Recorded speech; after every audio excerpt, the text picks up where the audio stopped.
Hi, good evening, everyone, and welcome to our February Wellbeing Hub talk.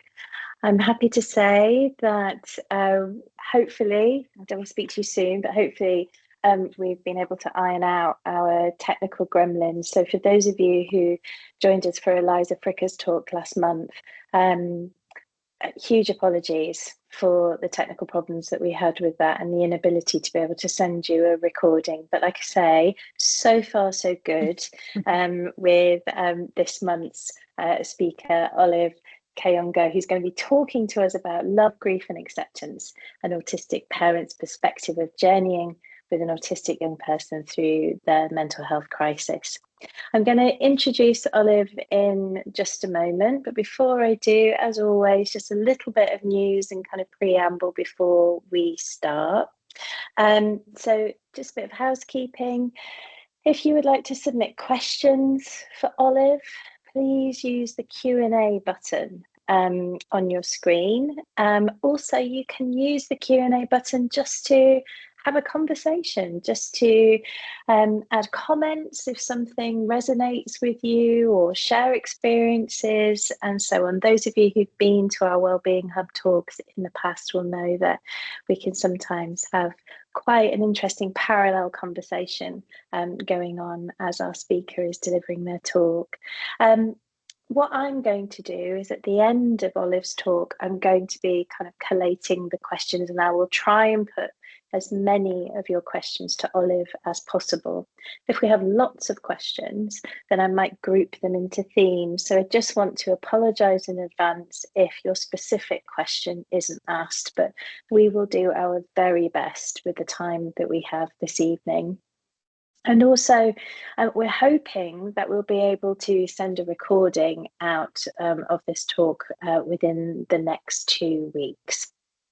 So that's something just to think about tonight as well, because Olive's talk is really kind of centered on mental distress. So the important thing about tonight is to prioritize self-care. And if this isn't the right time for you to be engaging with a talk like this, and you'd rather do that at a later point, then perhaps revisiting the recording later might be helpful. So yeah, just a reminder to make sure that you do whatever you need to do this evening to feel comfortable. In terms of the Wellbeing Hub, for those of you for whom this might be the first time you've attended any of our webinars, loads of information on our website about who we are and what we do, and I'll provide links to that in a moment. But just so you know, the Wellbeing Hub is a small team, so there's me. There's me, I'm Jo Billington. There's also Fiona Knott, our clinical director, who's on screen having a wave now.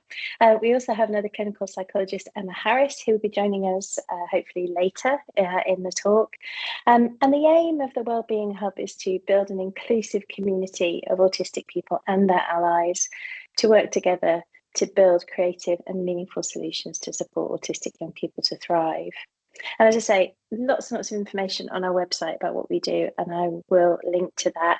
But just a little bit of trumpeting, if that's okay, our own successes. So we've got some research news. One of our placement students, Ashton Ferguson, has recently had her undergraduate dissertation study published in the Autism and Adulthood Journal, and could be of real interest to any autistic mothers who are in the group tonight. So really connected to some of the things that Olive is going to be talking about tonight.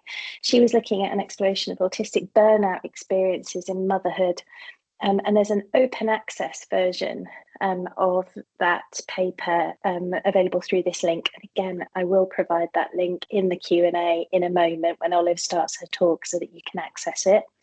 And then Fiona and myself and our colleague Tom have recently had our study into autistic young adults' reflections on their primary school experiences published in a journal called Neurodiversity. And again, there's an open access link to that for anyone who might be interested in reading it. And again, I'll provide a link in the Q&A for that. More links and more information that might be helpful. We have our newsletter. If you want to sign up to our monthly newsletter, then you can do so by emailing autism at reading.ac.uk, and you will receive notifications of all of our upcoming events, including our monthly webinars.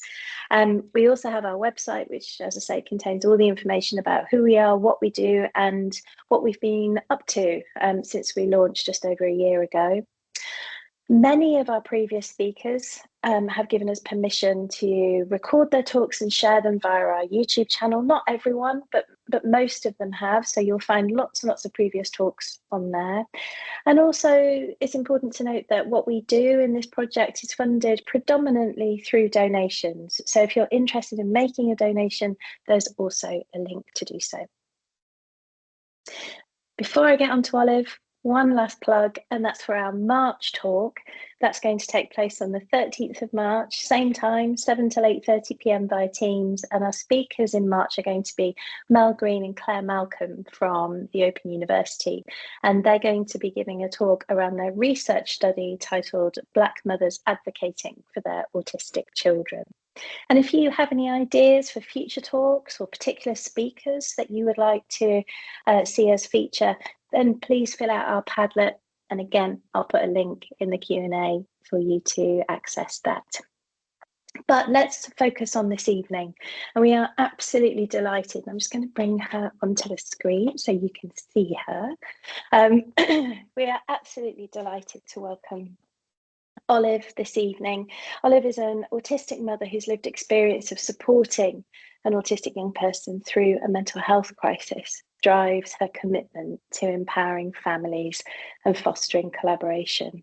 She works to help families strengthen relationships and advocates for equity and inclusion to ensure every voice is valued. As an active contributor to education and community services, Olive strives to create environments where young people and families can thrive. And we are delighted to have you here this evening, Olive. So I'm going to stop sharing my screen and I'm going to hand over to you. Thank you very much. Thank you, Jo, and thank you, Fiona. I will now share my screen. And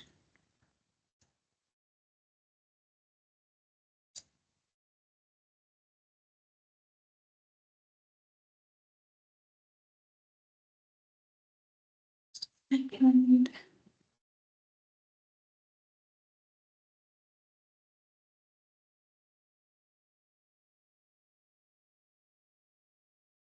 Are you able to see that? Not as yet, no. There's me talking too soon about the gremlins. That was the problem. Excellent. There it is. Thank you so much. Ah, you see it. Okay. It's okay. It's up. Lovely.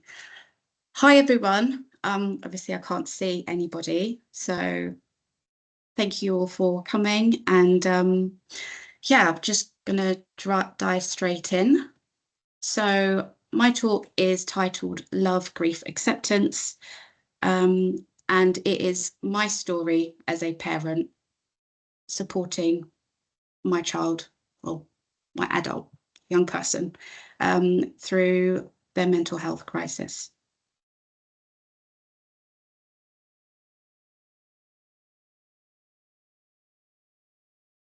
So we'll begin with love as the first topic. So when I was preparing for this talk, I started thinking, reflecting about what love means to me, and in my own way of associating things in order to remember things, there's a film that came to mind that touched me deeply. I don't know if any of you have seen it. It's called The Wild Robot, and it's an amazing animation. And in this film, and I won't spoil it for anybody, but essentially a robot learns how to become a mother.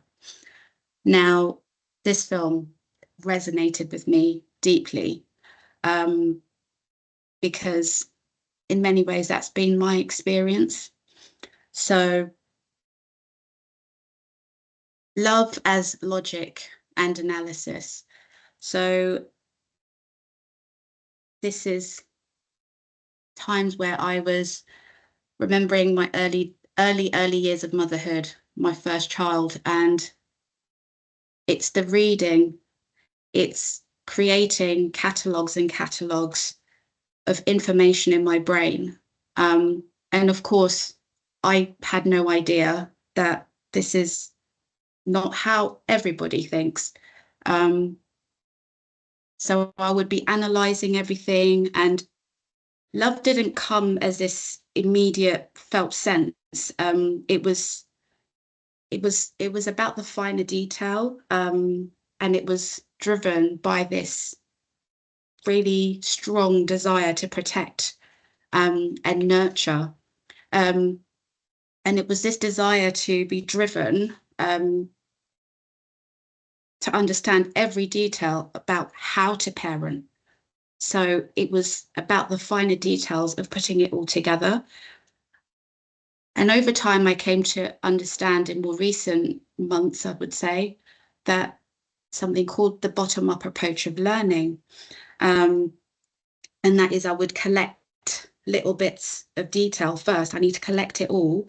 And then I sort it out into a big, meaningful picture so that it could make sense for me. And that for me is what love was or is. And watching that movie, I really do feel like I am a wild robot. So the next part is about love as perseverance versus perseveration. So this is the word perseveration was something I didn't really know until I was speaking with clinicians about myself and understanding myself. And it's this interest-based looping of information. And I recall when I would be reading about motherhood and parenting, I would loop information in my head over and over again, but not because I was just thinking about it. It got to a point where I couldn't stop, and it kept going and going and going and going. It was uncontrollable, and it was swinging between persevering to learn this and just need to have more information because I was so focused, swinging to the other way of I'm looping a book or a sentence or a paragraph over and over again in my head. And then there came the time when there is a baby growing in my body. And as an autistic person, change is immense. And it's the change of my physical body. It's the change of everything, the violence of it. That's how I experienced some of it. It was the way hormones during pregnancy felt. I was elated. I am also an ADHDer. And pregnancy, although in some ways, especially the first trimester, were one of the worst feelings. But later, I have never felt so amazing in my whole life. And I came to learn as estrogen goes up, it seems to really sort out the ADHD brain and other things, which is amazing. But then with that came the crash when the estrogen crashes after birth. And I recall 3 months after giving birth to each of my children, 3 months later, it's as if I had just given birth to them 3 hours ago. I could not figure out what was going on. No one could figure out what was going on with me.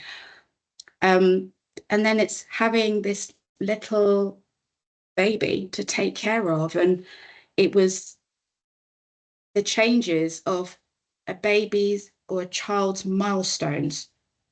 Today, the child is not moving, but tomorrow it's moving.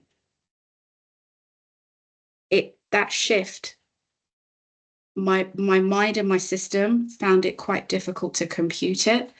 Then it was things like they needed bigger clothes, and babies just grow really rapidly.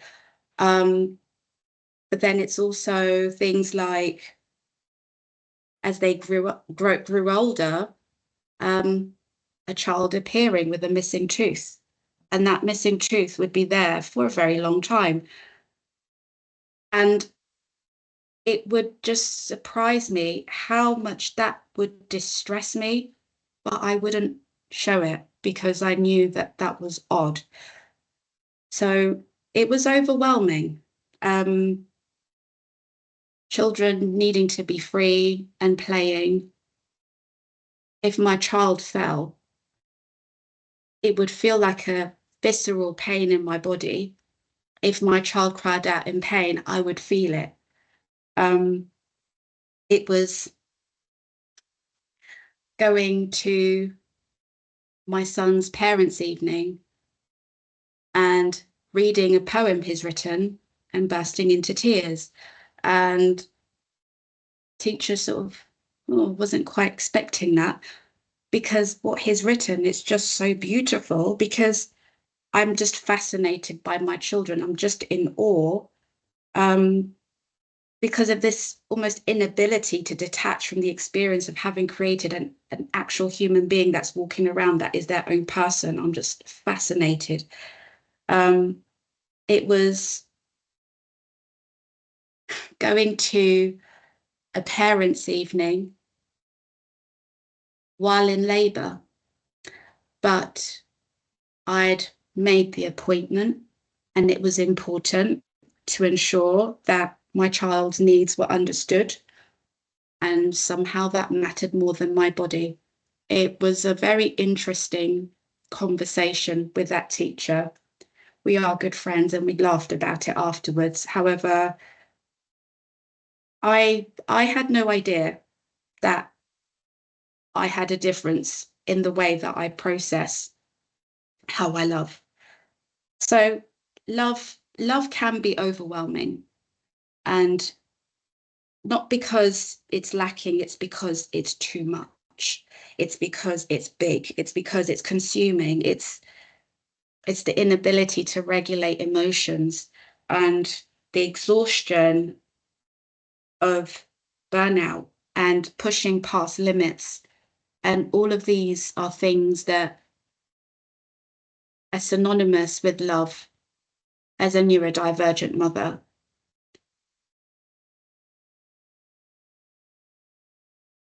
So I often think about maternal attunement and the prospect of that, well, the idea of what it means to be connected with your children. And then there's fight, flight, freeze, and fawn. I heard somebody once talk about how for women, caregiving can also be a stress response when and it's almost like a combination of fight, flight, freeze, and fawn. And we go into caregiving mode, because the way that we have connected with our children, when in crisis, I didn't create a different pathway to connect with my child. It was the same pathway that I'd always connect with her was still very active. It was pre-designed, and it was caregiving. So the way that I responded, it would be the same. It didn't adapt. That happened much later, because nobody can ever plan for a crisis to happen. It just lands in your lap, into your life, and blows everything up. So from the very beginning, maternal attunement shaped the way that I responded to my child's needs. And the slightest shifts were things that I was already wired to detect. So where I had to utilize the resources that I had internally for myself as a mother. So when I was in fight mode, I would use that to advocate.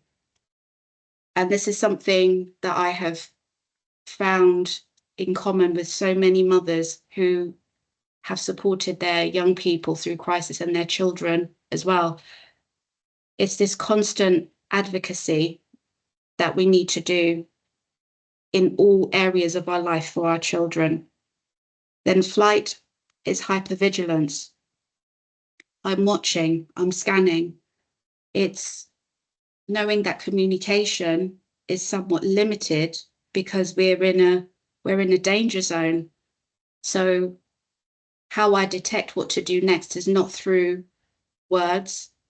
It would be watching facial expressions, certain angling of the eyebrow. I'd know that she is not okay because the words to communicate that were not easy.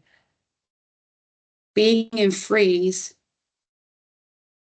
was about endurance, where I would look like I'm being really, really still, but internally, I'm working, I'm figuring things out. It's that stillness to hold space, to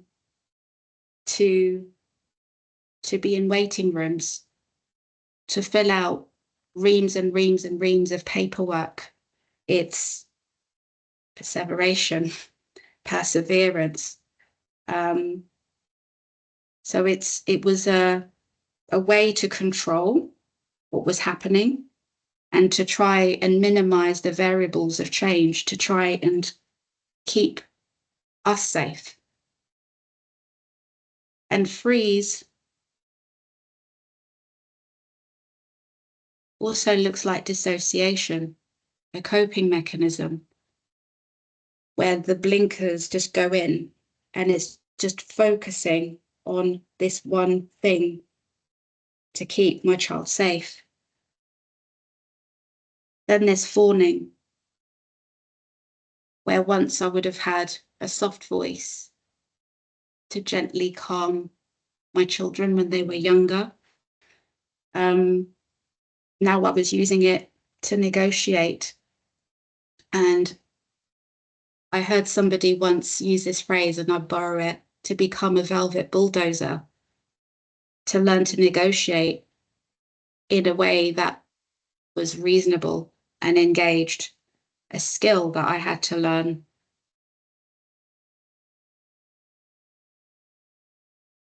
So motherhood and survival mode, it's our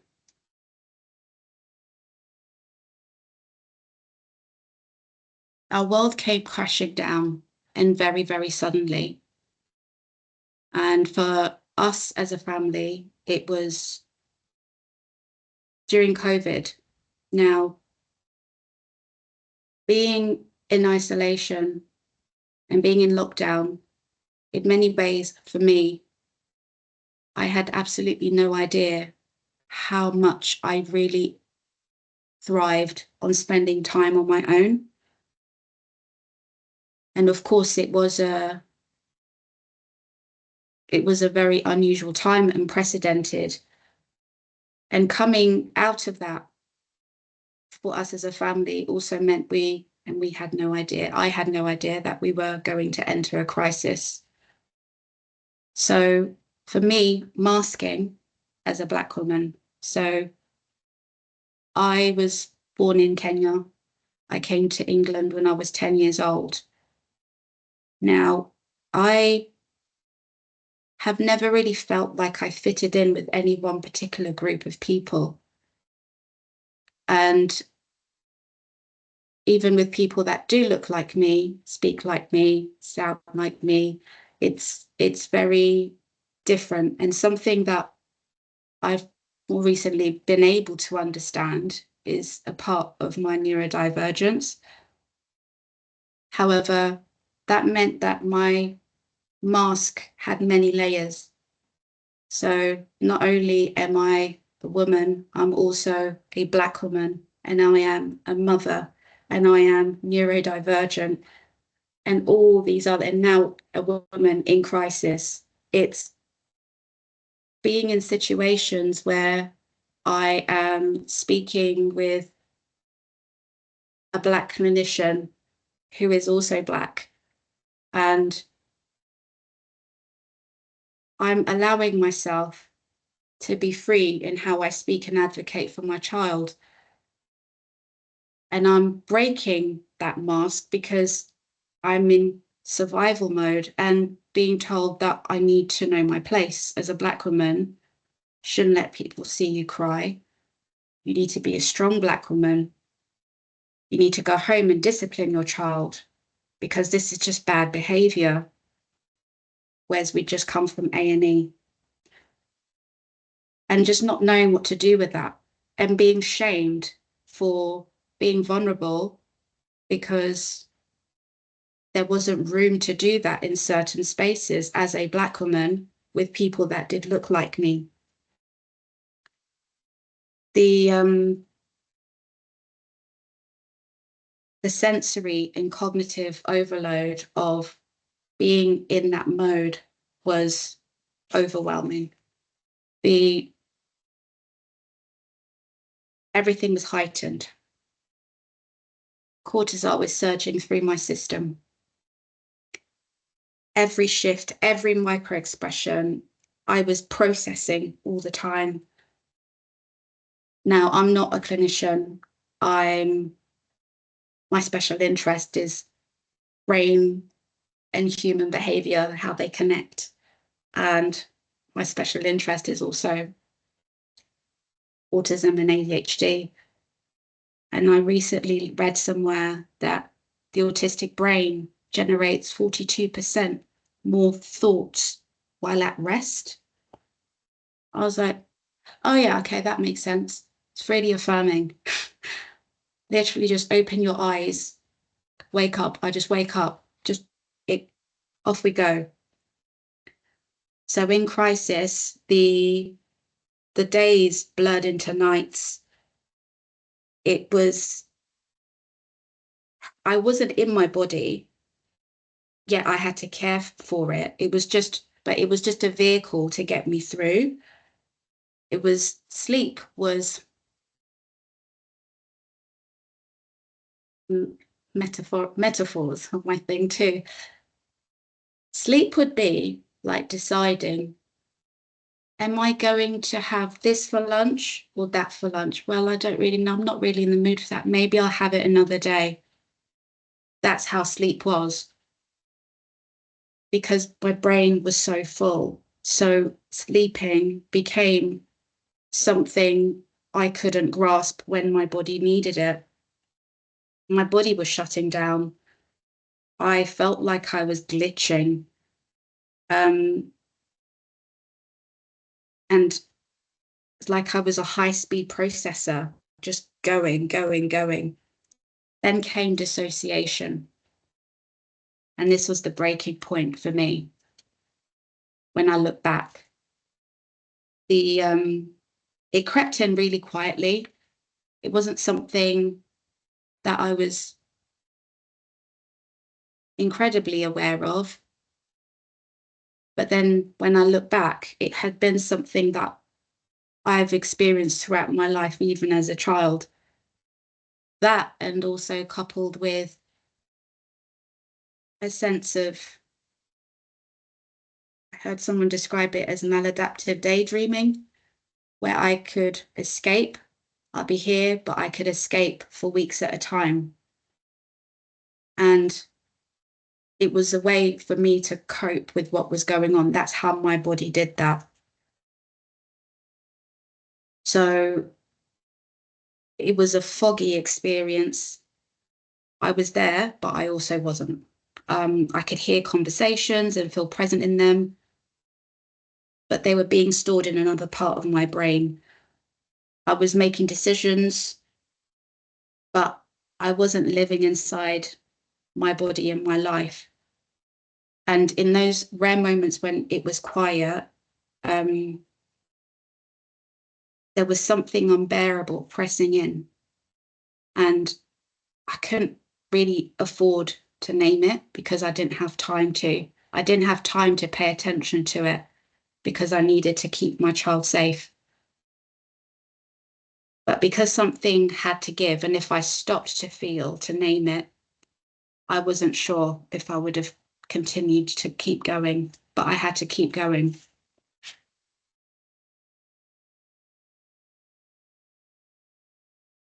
So masking and unmasking.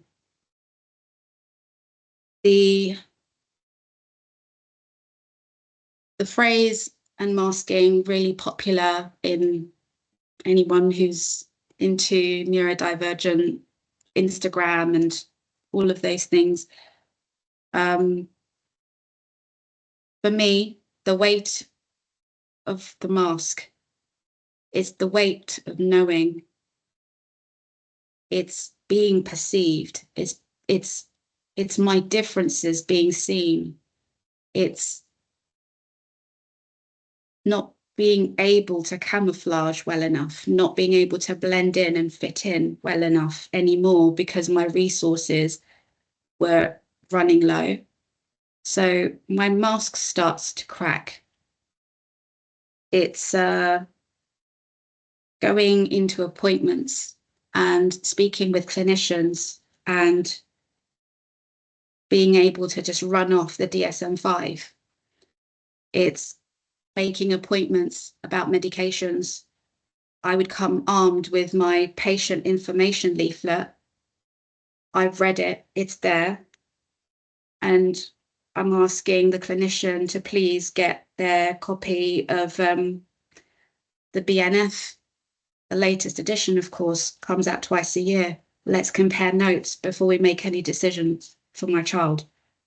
And getting really puzzled looks.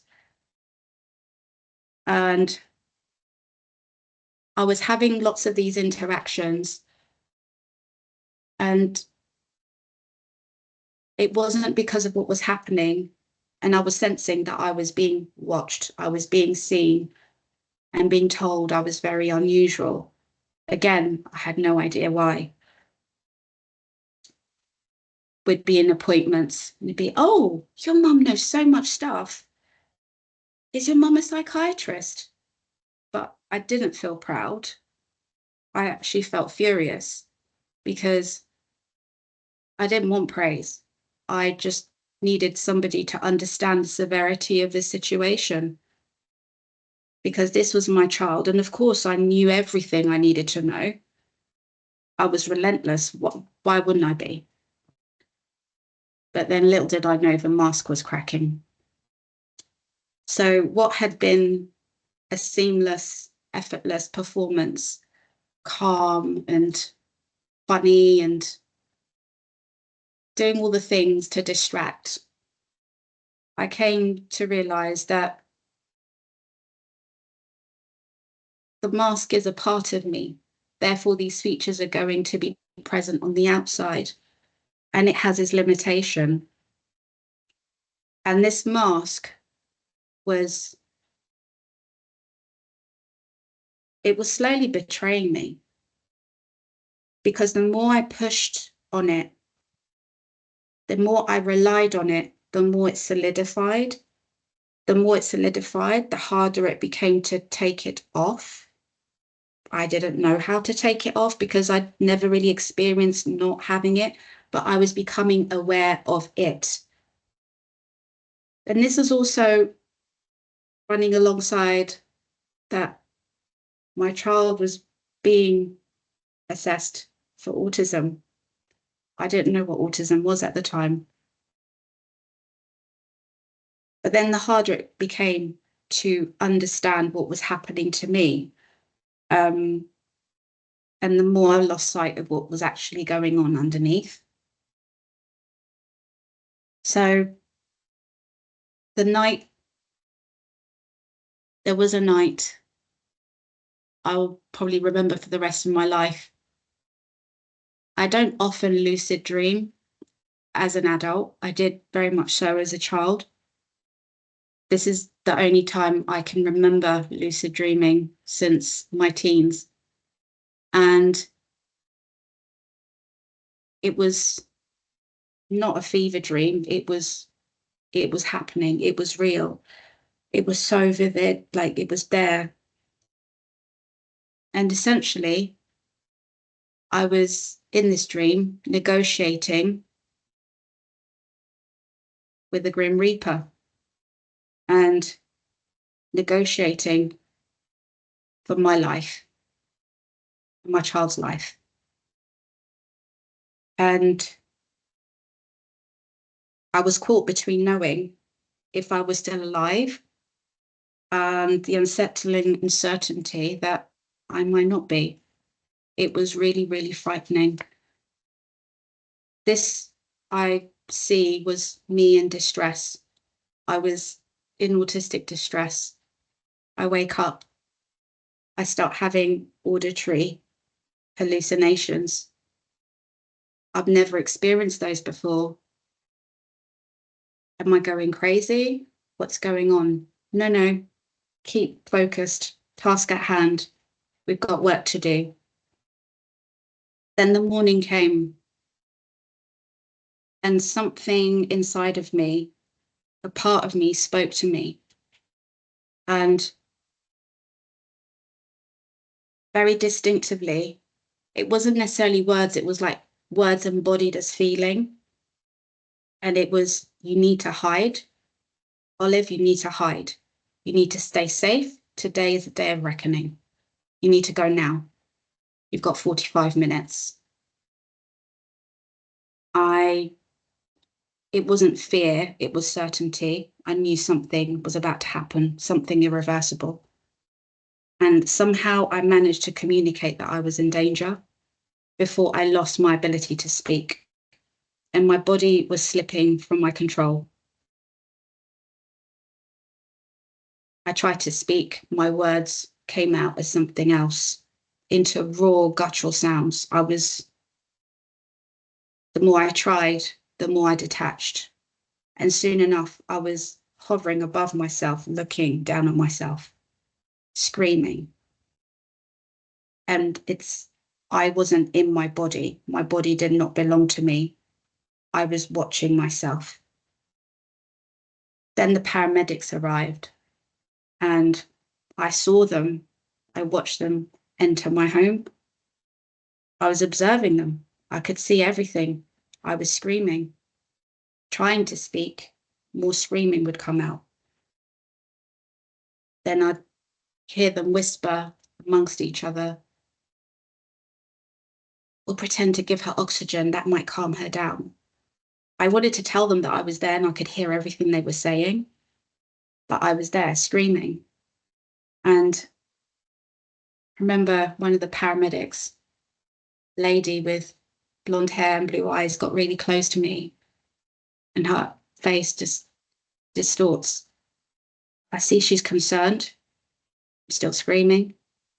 I'm stood next to her looking at me and we're both analysing Olive. She looks at her colleague and says, do we take her to A&E or the local psychiatric hospital? I said, please take me to A&E. My mask didn't just slip. It shattered into a million pieces. It was ripped off. In fact, violently ripped off. How I ended up in A&E till this day is a mystery. But my journey of this experience is not unique to me. I've heard different versions of this from mothers, including mothers who are not neurodivergent, because the weight of carrying and caring and scaffolding and protecting and being on guard for your child who is fighting for their life has this impact. And it's something that is not really spoken about until you meet others who've been through it. And this is the power of lived experience and sharing these stories with other people. This is the power of peer support groups. because it's really important. Because at the time, I thought it was just me. To hear somebody else tell their story was really, really empowering. So with depression and anxiety, how that happened was through regret. I'd lost my mask. I couldn't use it. Although it was there, it had calcified and I couldn't use it. And it was no good to me. There's a classic movie, Groundhog Day. It was reliving different scenarios about what had happened and trying to change different scenes and rewriting the script hundreds of moments and then having tens of thousands of different outcomes. And I would play over and over again. And each time I went through it, I hoped the ending would be different. And I realized I was looping in regret. And soon enough, this became a downward spiral and rumination, severe rumination, looping again and again, trying to rewrite the past and creating endless versions of what could have been going on and cycling through them without resolution. And this led to clinical depression and anxiety.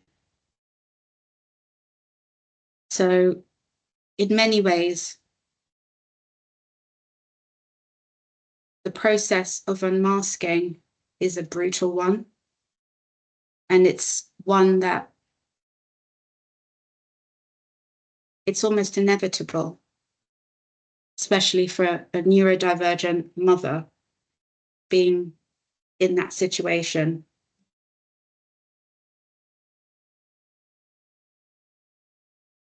Moving on to grief.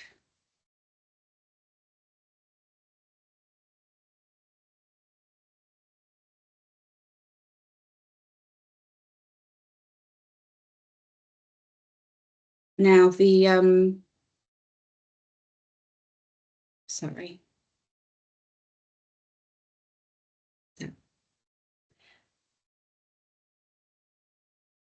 With grief, there was a real desire in me to figure all of this out. And by this point, my child had received their diagnosis, and I was beginning to understand more and more about her. But what I didn't realize is I was also learning about myself. And one of the significant turning points for me was meeting a clinician who I was able to entrust my child's care to her. And she gave me my first experience of what it truly meant to feel listened to be able to empty my thoughts completely, a tsunami of my words with all the intensity and all of it. Something I've always been hyper aware of. And she didn't recoil. She took it all in. She took it all in her hands. And she remained fully herself. She held space for herself and she held space for me. And she took my words, my echoes, my relentless need to find the right answer, and she laid them all in front of me, and it looked like a jigsaw puzzle of 400,000 pieces. I don't know why that's a number that comes to my mind. And it's not that we would put the jigsaw puzzle together. She taught me that the most important part was to find the box so we could see the picture before we can begin putting the pieces together. It's to understand the whole before trying to make sense of the parts. So she was a clinician trained in DBT, dialectical behavioral therapy, and various other treatments providing to my child. And it was in my home, so I was observing. And she was so open in how she was doing everything, because she knew and understood how I learnt.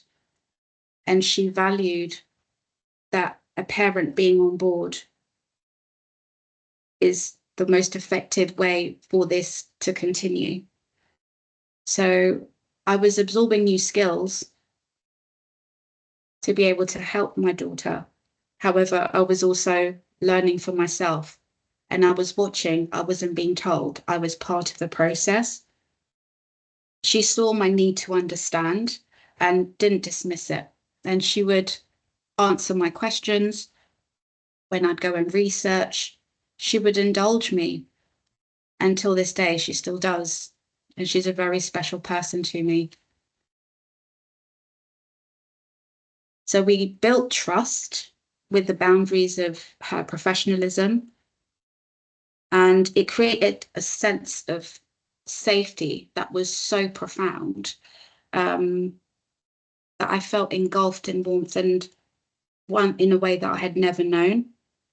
And it was through this experience that I learned how to expand and make room for uncertainty without bending it into something that I had to control. Because not knowing what's coming next, as any autistic and neurodivergent person knows, is one of the most challenging things. What now? But this is part of it. Part of grief is figuring out what now, what next. But not because I'll get to know, it's because I need to be grounded in the present. And these skills were so valuable to me and aided my recovery in ways that I didn't even think were possible.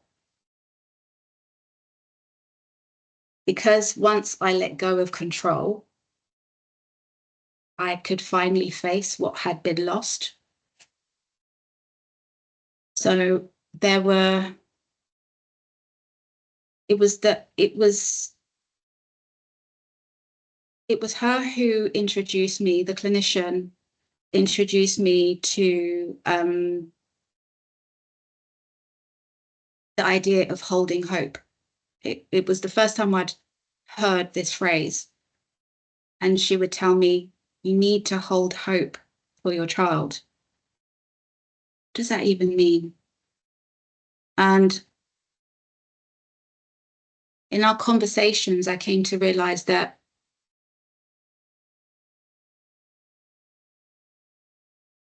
I was talking about the life before. How do we go back to how we were before? There was no before. There's that before. The life we had before is gone. Who my child was before, that's past. Who I was before has passed. Who our family was before has passed. But I was trying to bring it back into the now. And she taught me something that was really different. She would never indulge me in this idea of clinging on to saneness and the idea that everything would be fine. But I would still ask her questions like, on the calendar, how long do we think we're going to get to this bit? In your professional practice, how, and she would give me an honest answer and say, everybody's unique, everyone's an individual. We can't put a time on this. We can only stay in the present. And she was teaching me the quiet discipline of allowing hope to exist alongside fear and grief and exhaustion. Holding on to hope wasn't about denying reality or forcing optimism. It was about making space for the possibility of something beyond the pain of the present. And it was in those moments that I began to understand that hope wasn't a goal to reach. It was something that was a thread to hold, even though everything was unraveling. It made sense that the only way to something could instinctively inside of me stay together, as for me as a mother, was to create a vault. I became the custodian of my child's hopes, and these hopes were hers. And once they were in this vault, I was to keep them safe. This is how I understood holding hope. My job was to hold her hopes, and the contents of this vault were not for me to touch. It was to protect her confidentiality and respect and honor her journey by holding her hope for when she was ready to take it back. And what that did for me is that it gave me purpose by letting go of expectations. And I was holding hope for her recovery, because she couldn't hold it for herself. So it became a source of strength for me as a mother.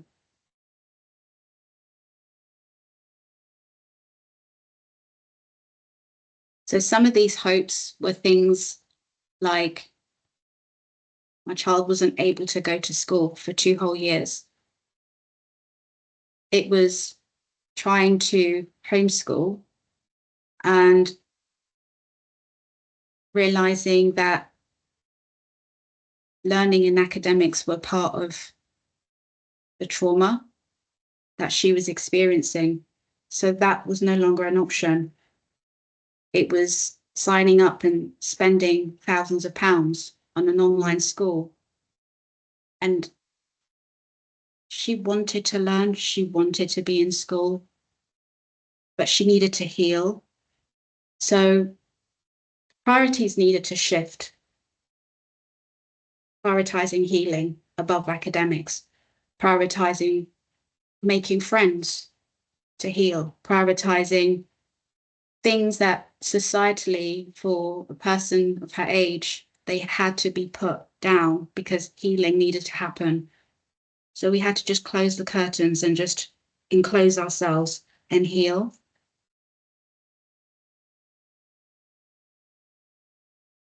So my child is a profoundly creative individual, with a sense of humor that slices straight through the heart of things.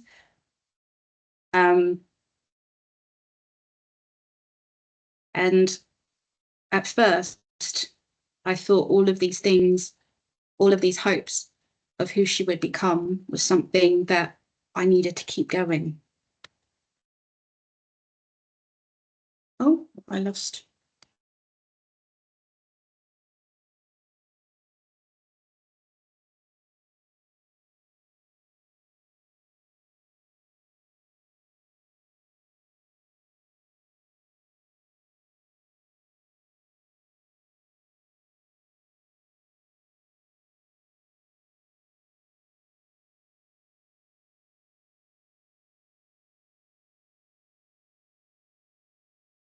Hi everyone. Um, it looks like Olive might be having some connection difficulties. Just going to give her a minute or so just to see if she can reconnect.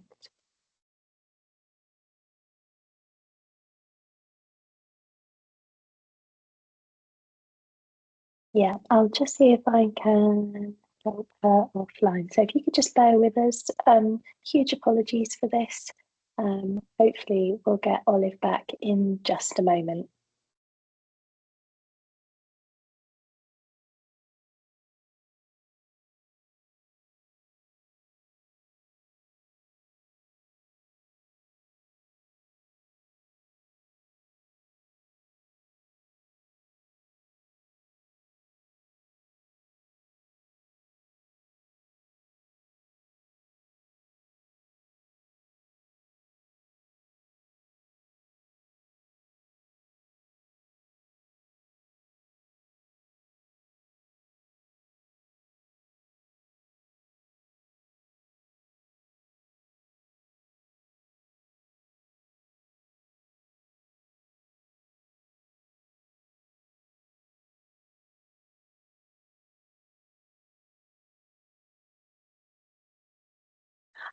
Okay, so I think as you can see, Olive has lost her connections, but she is. I'm just messaging with her now. She's going to try and log back in. Um, I'm sure I speak for many people tonight when they say just how powerful it is that the testimony and the lived experience that Olive is sharing with us tonight. So if you feel like you want to reflect on any of that, I know we've had a couple of comments in the Q&A. Do feel free to post a reflection of your own if you'd like to use this space to do that.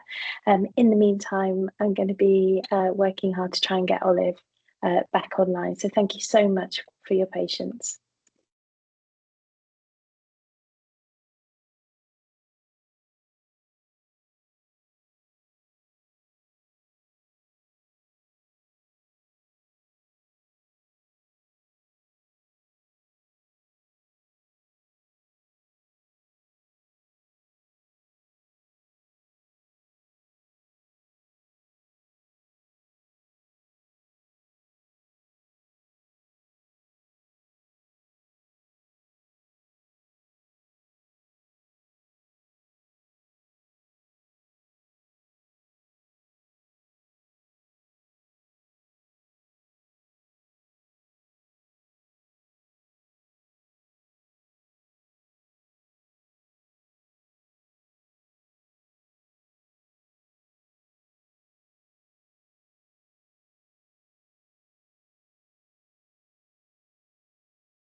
Hi again, everyone. I think, yes, we do. We have Olive back. Hi, Olive. Hi, I don't know what happened. Just disappeared. I'm so sorry. No problem at all. I think just sometimes these things happen, and we're just so delighted to see you back on our screen again. What I would say is that it's now 8 o'clock, and we normally give up some time for about half an hour for questions at the end. But it would be really nice if you could, I don't know, would you like to sum up or kind of Yeah, wrap up your talk? I think, I'm sure yeah, just everyone to, would love to kind of hear how how the narrative kind of ends there. okay.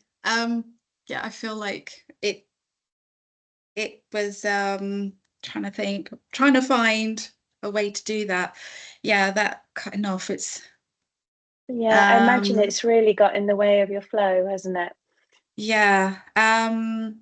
So I was probably should just maybe I'll just get on to the bit about acceptance. I'll try and sum that bit up, which is the Do you last want to, bit. brilliant. Do you want to do that with your slides? I would like to share those Um, again. Or let would me you like see. to talk freely? The choice is absolutely yours, whatever works for you, Olive. I'll probably um I'll probably just talk about it because it would be quicker. Because I want everyone to have a chance to ask their questions, and I'd love to hear the questions as well. Thank you. I'll So I'll turn off my camera and mic and then hand over to you. Thank you. thank you. Um,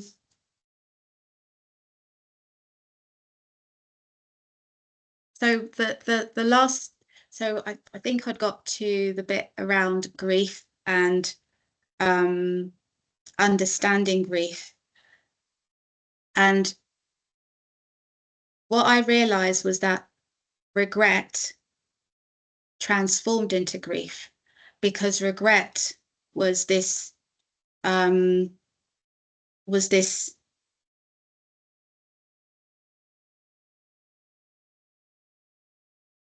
difficulty and challenge with accepting what had happened.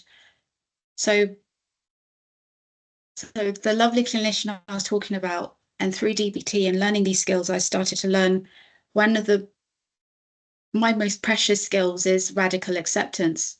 Learning to accept things for what they are allowed me to move from regret to grief. Grief is a very important process for me because I've come to understand grief as the way that I let go to allow something new to come through. But grief is also really uncomfortable because it's sort of occupying that liminal spaces where we don't live there, like airport lounges and bus stops and petrol stations. It's people coming and going and doing something and waiting, and that's what to me grief felt like. So by being able to grieve, I was able to let go. I was able to process what had happened. I was able to find courage. And that is how we moved into acceptance. But acceptance, it wasn't just about acknowledging the reality of the situation. It was surrendering to the inevitability of change every single day, which meant every single day was a practice of letting go. I mean, it probably sounds a bit, I would say to clinicians when I was under their care, I'd say, I'm grieving every day.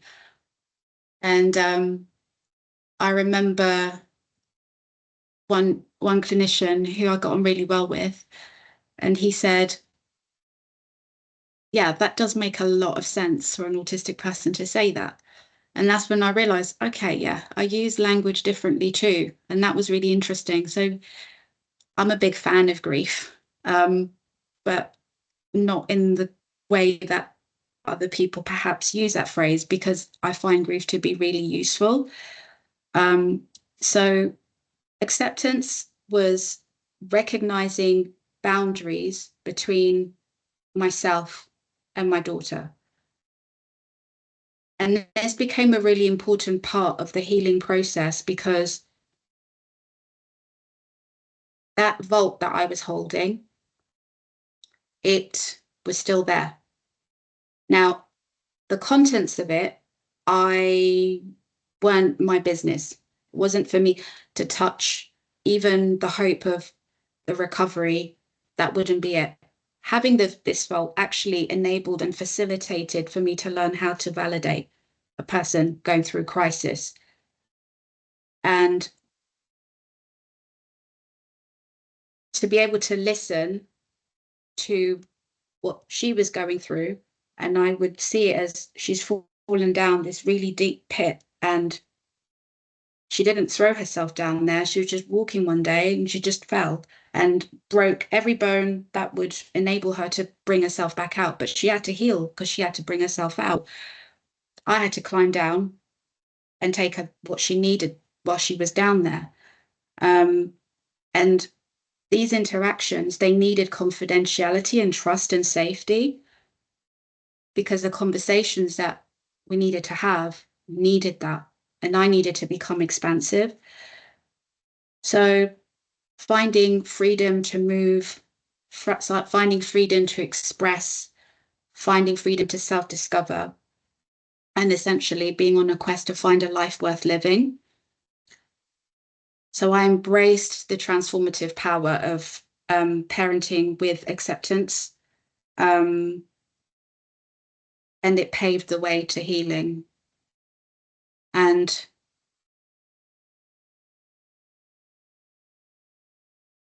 I will never forget that day, because it was just another day. And she woke up that day. She looked at me and she says, I'm ready to be out in the world again. What? Yeah, I'm ready to be out in the world again. And it took just a little bit over 2 years. But those were the best 2 years of my journey as a mother, but also the most heart-wrenching, the most difficult, the most transformative. But I became somebody different. And this journey, I dedicate it to her. This being here is because of her. And for that, I'm so grateful. And yeah, that's all I've got so far.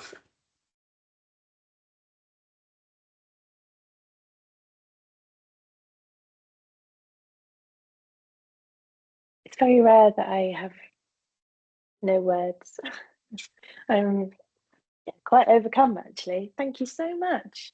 Thank you so much. It's really, really remarkable. In fact, one of our attendees this evening puts it beautifully when they said that you're profoundly eloquent with amazing insight. I think that says it all. Thank you so, so much for not only coping with the technical difficulties, which I'm sure really got in the way of your stride there, but also for trusting us with this, really extraordinary and deeply, deeply personal story. Thank you so much. We do have some questions. Okay, so we'll start with the first one, which is, how do you think your experiences helped you to understand and support your daughter's recovery?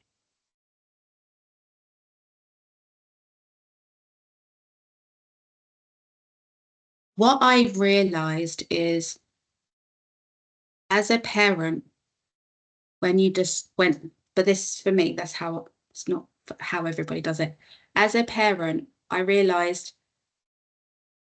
it's a commitment to healing the parts of myself that I had no idea needed healing. So in many ways, it was committing to that enabled me to make room for her needs, because I would see it around. This is when I started to really recognize self-care as it's not bubble baths, and self-care is being able to have time to go and cry. Self-care is having time to have somebody to talk to about how difficult things are. Self-care is recognizing that compassion fatigue is an actual thing. And if I don't keep an eye on that, I have my empathy.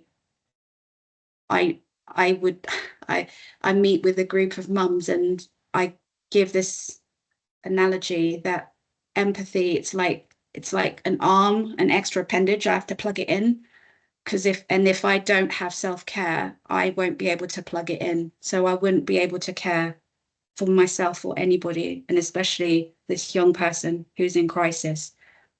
And often these things, I would be learning them after I've fallen flat on my face, because that's where I started to learn. That's the bit that really matters, because I have to decide what I have to do after I've fallen flat on my face. Am I going to stay flat on my face, or am I going to get up? And I found some incredible, beautiful human beings along this journey who, if I wasn't able to get myself up, they would come and pick me up and sit me upright so that I could crack on with what I needed to do. So a lot of things enabled that to happen. Thank you. Another question here saying, thank you for sharing your profound reflections on you and your family's experience with such compassion. You mentioned that it was very validating for you to be listened to. What would you hope for other parents? And I wonder if the person who asked that question is maybe thinking about, in terms of their encounters with professionals. And what would you hope for? What I would hope for is for clinicians to value lived experience of parents. We know our children and young people better than they do. We are the first respondents. We are first on the scene. We are watching, always watching, waiting. not sleeping. It's for when I've presented this, like the clinician's version, I will often say to them, you may have a parent who is in front of you, maybe they're angry. Lift the lid on the anger, because underneath that you're going to see there's a lot of sorrow. They may be upset, they are scared, but clinicians, there's that double empathy gap. And once I started expressing what I was going through and saying, this is part of my responsibility to speak with you in this way, because you have professional expertise and I have expertise about being a mother, and we need to collaborate. We need to bridge this gap. It's not about me just coming all the way to you or you coming all the way to me. We need to meet in the middle.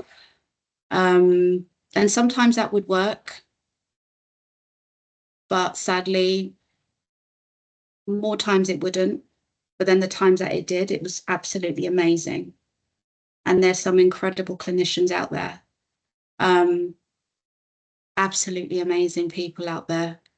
And it's that compassion and that empathy. And that's just who they are. So for parents who are finding themselves, if you're hitting your head against a brick wall, try and find somebody else who could be able to help. Ask for somebody else, because that's energy that needs to be for you and for your child, and it's going into that. But then this is also part of the way the systems are set up. So yeah, it's almost like a whole other conversation, but a very important one, about advocacy and support, and actually recognizing that this, like, a crisis impacts a whole family. It's not just that one person.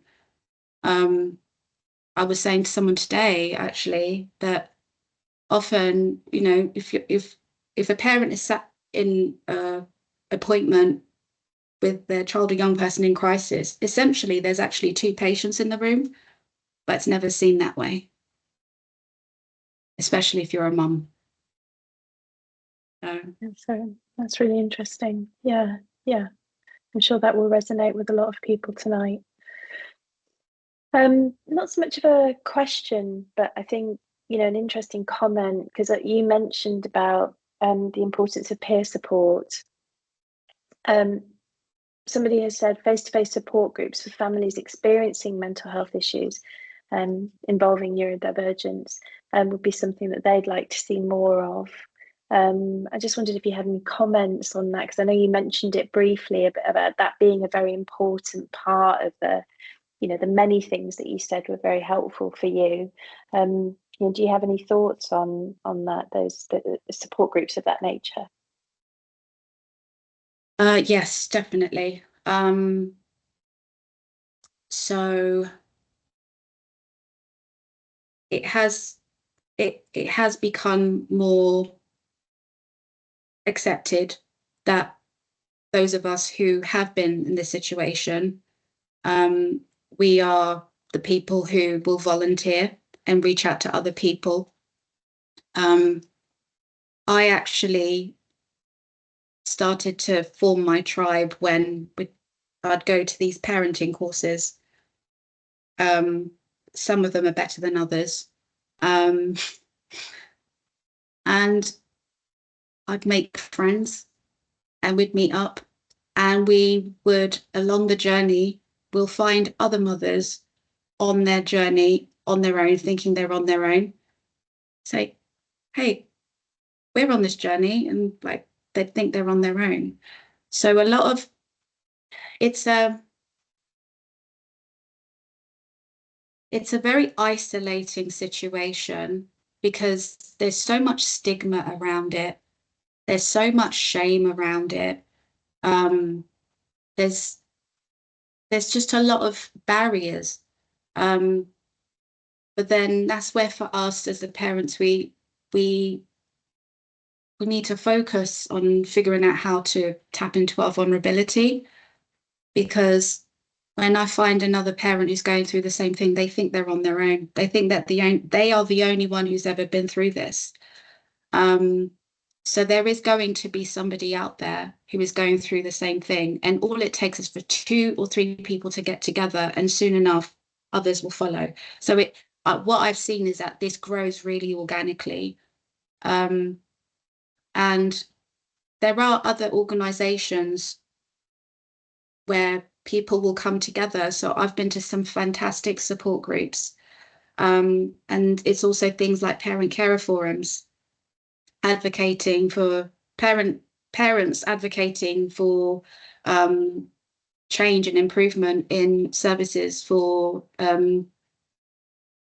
children and young people with special educational needs and disabilities. Really, really important work. So if a parent feels isolated, reach out to your local parent care forum, because that's a community to start getting plugged in. So yeah. Yeah, thank you. Thank you. A question here relating to one part of your talk earlier where you said about seeing the big picture first and not the sum of its parts. The question here is about whether you could tell us a bit more about that, if you could just explain it a bit more to us. I think that was like the 400 million piece jigsaw that you were maybe Yeah. talking about, which was such a resonant image. Yeah. Yeah.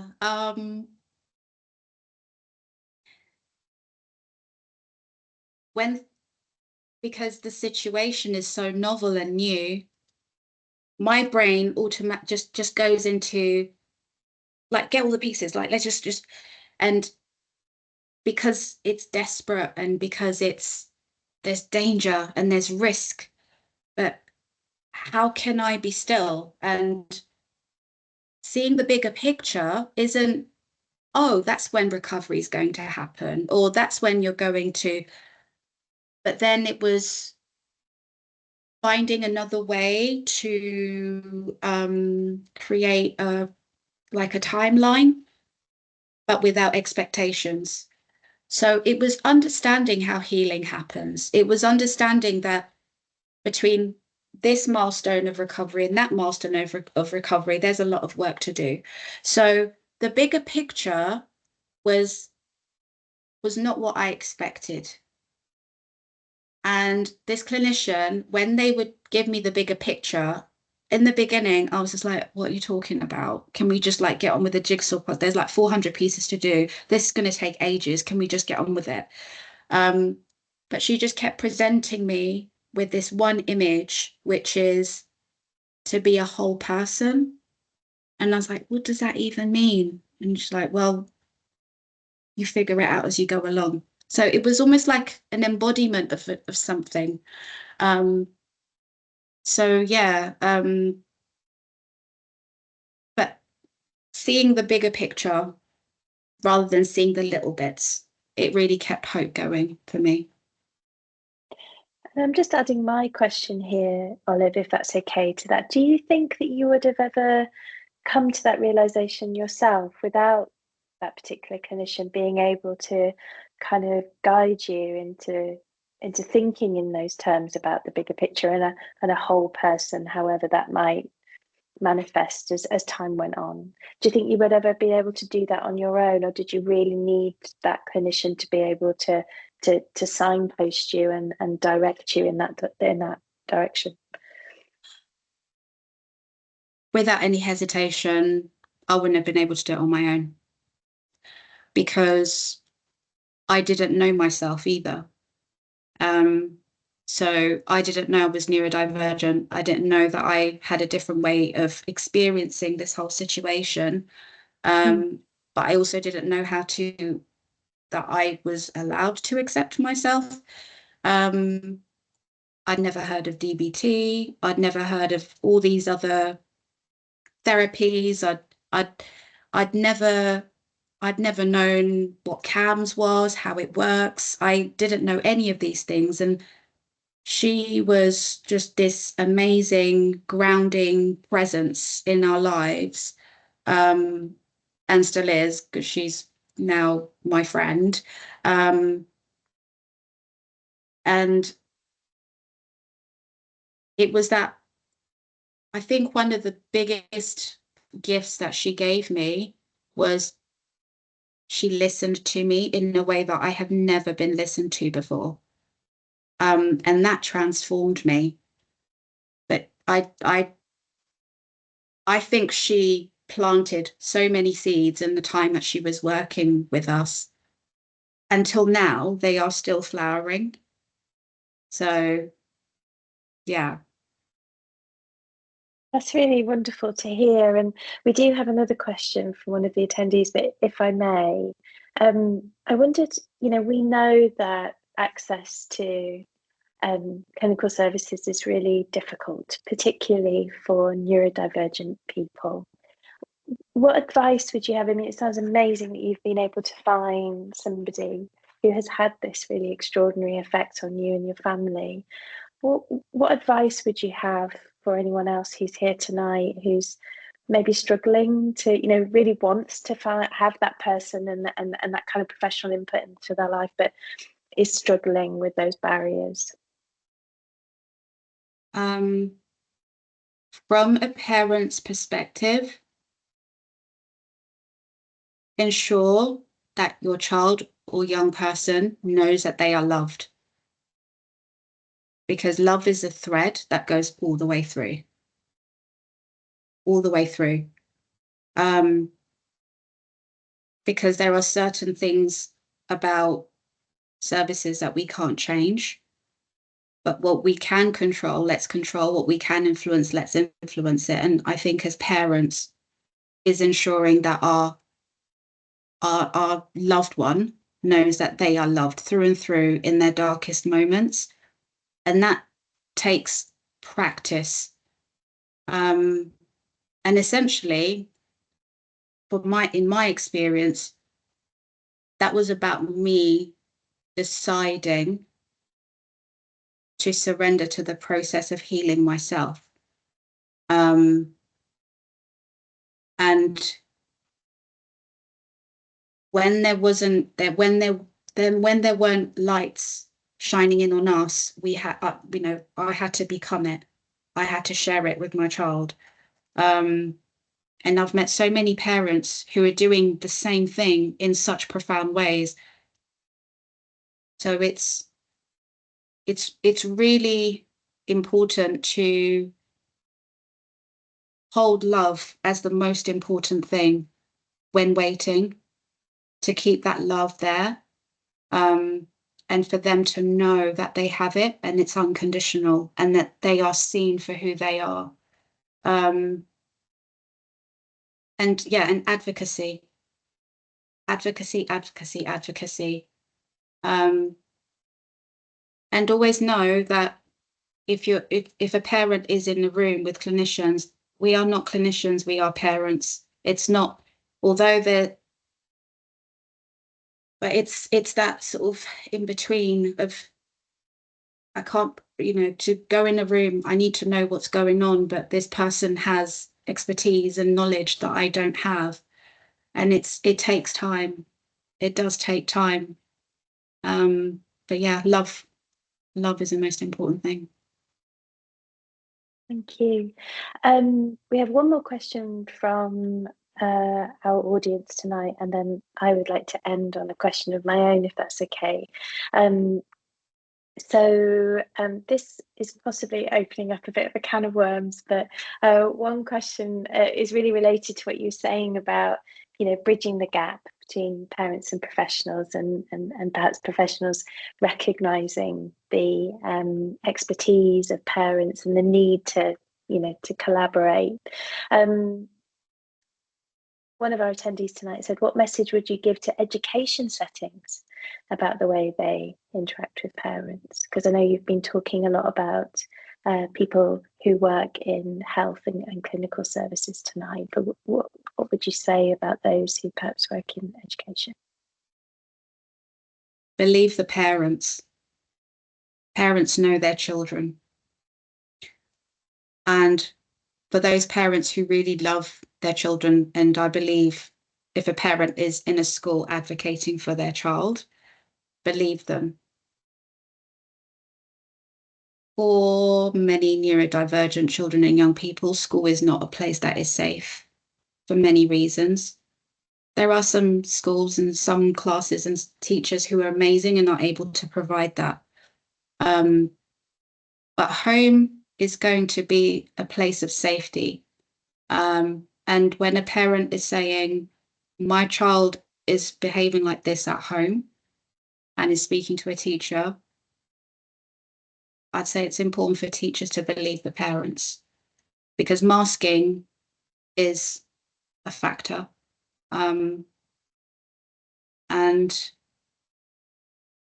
children won't be exhibiting those traits or having their needs, talking about their needs openly. So yeah, there's a long way to go, but I also have come across some absolutely amazing teachers and Senkos who are so passionate about this work, some incredible teaching assistants, the ones who do the one-to-one. Oh my goodness. I just wish that the government would actually realise that these TAs are literally holding our children together, because they do it for the love. They don't do it for the money. They do it for the love of their profession, and they believe in these young people and children who are neurodivergent deserve to have an education and an experience that is meaningful. So yeah, but again, yeah, it could be a can of worms. It could be here for ages talking about that. Thank you. Thank you. And with just 2 minutes of our webinar left to go, I'd like to close with the same question that I ask all of our speakers. We always end on this question, and that is, of all of the things that you've talked about tonight, Olive, if you just wanted us to leave with one key message, what would it be?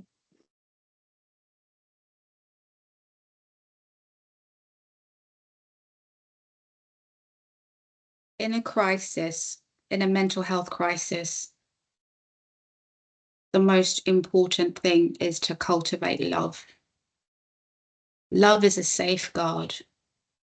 Love is a safeguard, not just for the person who's going through the crisis, but for the person who is supporting them and sitting beside them in that darkness.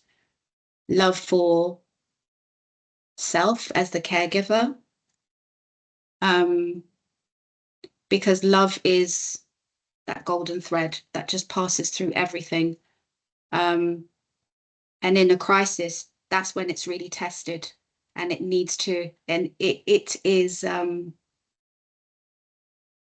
it's forged with heat and pressure, but it's really, really, really valuable. Thank you. Thank you so, so much. There are so many lovely comments, Olive, about your talk tonight that I hope you will take a look at afterwards. But thank you so much, everyone. And Olive, huge thanks to you for persevering with, again, the technical gremlins that have come to lodge with us in our monthly webinar for the last 2 months. I'm going to hold hope that we won't see too much of them anymore, and next month's webinar will go smoothly. But thank you so much, and again, thank you everyone who's attended tonight for your patience while we just while we try to solve those problems. But I'm sure I speak for everyone when I say that, Olive, this has been an extraordinary evening, and thank you so much. Thank you. Thank you so much for this opportunity, and thank you to everyone that came tonight. Really appreciate it. And thank you for your questions and comments. I will definitely be looking through them. So thank you. And hopefully see some of you next month. Take care, everyone. Good night. Bye.